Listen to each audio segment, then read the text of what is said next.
Hi అండి. Welcome to ఎస్నాని news. వీక్షకులు అలాగే రైతులందరికీ నమస్కారం. జూన్ 18, 2025 వీకోట మార్కెట్ లో యాక్షన్ అయిన పూల టాప్ రేట్లు.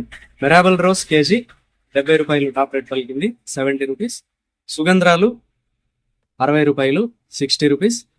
సెంటెల్లో చామంతి 180 రూపాయలు, 180 రూపీస్. సెంట్ వైట్ చామంతి 170 రూపాయలు, 170 రూపీస్. రెడ్ కలర్ బంతిపూలు 17 రూపాయలు, 17 రూపీస్. ఎల్లో కలర్ బంతిపూలు కూడా 17 రూపాయలు, 17 రూపీస్.